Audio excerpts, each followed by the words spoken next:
আসসালামু আলাইকুম।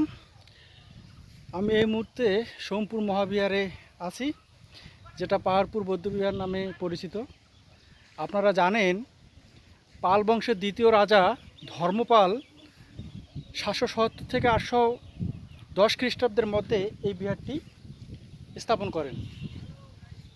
পরবর্তীতে বিভিন্ন রাজা এবং সেন বংশের রাজা, সেই সঙ্গে বাঙাল সৈন্যদের আক্রমণের ফলে এই বিহারটি অনেকবার ক্ষতিগ্রস্ত হয়। বারবার আক্রমণের ধকল সহ্য করতে না পেরে পাল বংশের রাজারা যখন উত্তরের দিকে চলে যায়, তারপরে এই বিহারটি মূলত পরিত্যক্ত অবস্থায় দীর্ঘদিন পড়ে থাকে। পরবর্তীতে ব্রিটিশ পিরিয়ডে 1926 থেকে 1934 খ্রিস্টাব্দের মধ্যে এর খনন কাজ শুরু হয়। এই খনন কাজের সময় এখানে বেশ কিছু প্রত্নতাত্ত্বিক নিদর্শন পাওয়া যায়। সে সময় এই মূল স্থাপনাটি অনেকটা পাহাড়ের মতো ছিল বলে এলাকার লোক এই অংশটাকে বা এই জায়গাটাকে পাহাড়পুর বলতো। মূলত সেখান থেকে নামকরণ করা হয়েছে বলে এটাকে বিশ্বাস করা হয়।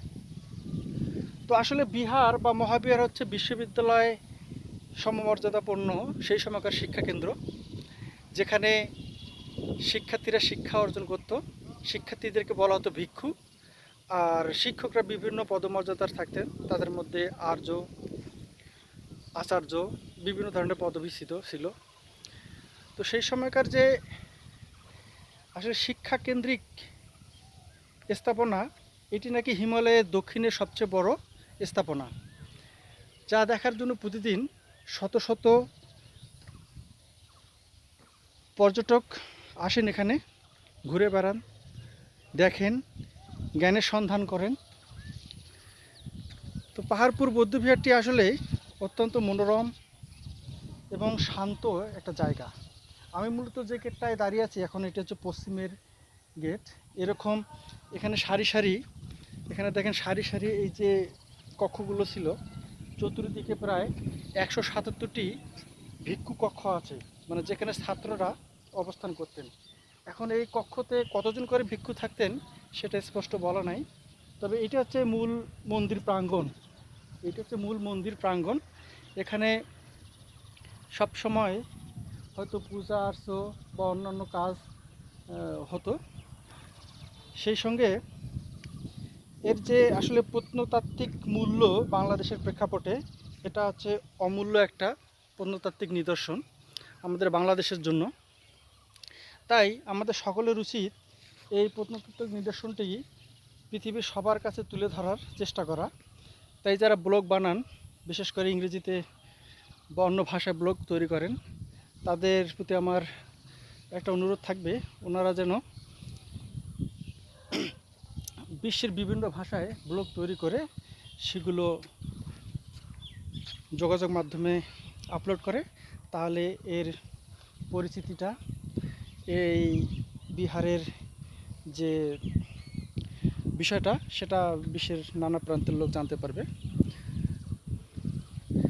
আশা করি এটা কেউ না কেউ উদ্যোগ নেবেন। যদিও সরকারিভাবে প্রচার না আছে, তা যথেষ্ট নয়।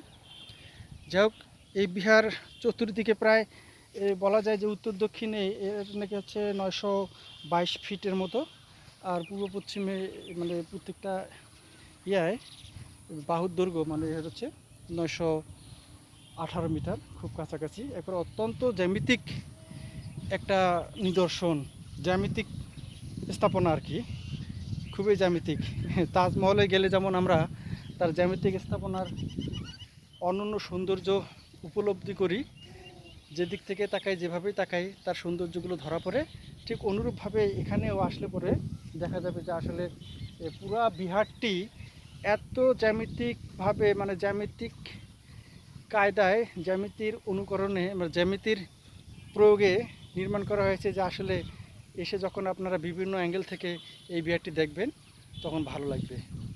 যাই হোক, অনেক কথাই বললাম। আপনারা সবাই ভালো থাকবেন, বিহারে আসবেন, ঘুরতে আসবেন, দেখবেন, ভালো লাগবে। সবাইকে ধন্যবাদ জানিয়ে সোমপুর মহাবিহার থেকে আমি বায়েজিদ বোস্তামি বিদায় নিচ্ছি। আল্লাহ হাফিজ।